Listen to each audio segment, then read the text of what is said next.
మన గ్రామాలల్లో ఖచ్చితంగా మీరు సామాజిక బాధ్యతగా భావించి నెలకొక్కసారైనా మీ గ్రామానికి వెళ్ళండి.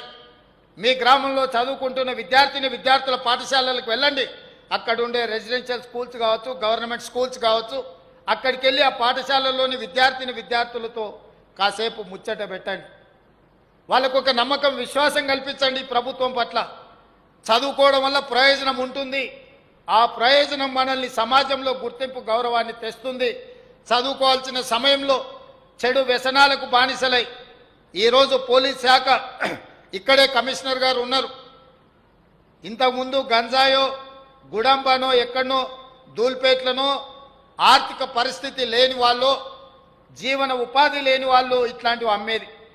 కానీ ఇవాళ పోలీసులు పట్టుకుంటున్న వాళ్ళని ఒకసారి గమనిస్తే ఇంజనీరింగ్ గ్రాడ్యుయేట్స్, డాక్టర్స్ చదువుకుంటున్న పిల్లలు కూడా ఈరోజు గంజాయి వ్యసనానికి బానిసలై వాళ్ళే గంజాయి అమ్మే పరిస్థితులు వచ్చినాయి.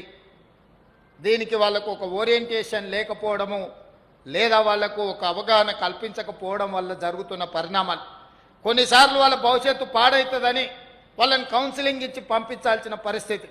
ఇక కొంతమంది మనకు తెలియదు, మరి దీపావళి పండుగ వస్తే మనం చిచ్చుబుడ్లు అనుకున్నాం కానీ సారాబుడ్లతో దావతులు చేసుకుంటారని నిన్న మన కొంతమంది చెప్తారు.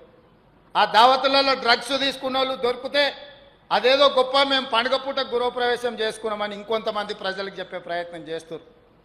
ఇట్లాంటి వాళ్ళు సమాజానికి చీడ పురుగులు.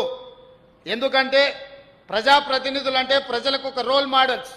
లీడర్ అంటే లీడ్ చేసేవాడు పండుగ వస్తే దీపావళి పండుగకు చిచ్చుబుట్ల బదులు సారాబుట్లతో దావతులు చేసుకుంటాం, లేకపోతే గంజాయితోనో కొకైన్తోనో మేము పార్టీలు చేసుకుంటాం. మా పార్టీలలో మా ఇళ్లలో కొకైన్ తీసుకున్నోడు దొరికినా, డ్రగ్స్ తీసుకున్నోడు దొరికినా పోలీసులు పట్టుకోవద్దు, అట్లెట్లా పట్టుకుంటారని మాట్లాడే పరిస్థితి వచ్చిందంటే చట్టం పెద్దోళ్ళకు ఒక రకము, పేదోళ్ళకి ఇంకొక రకం అని సమాజంలో అనుకునే ప్రమాదం ఉన్నది. ఇలాంటి వాళ్లను సామాజిక బహిష్కరణ చేయాల్సిన అవసరము ప్రతి ఒక్క యువతీ యువకుల మీద ఉన్నది.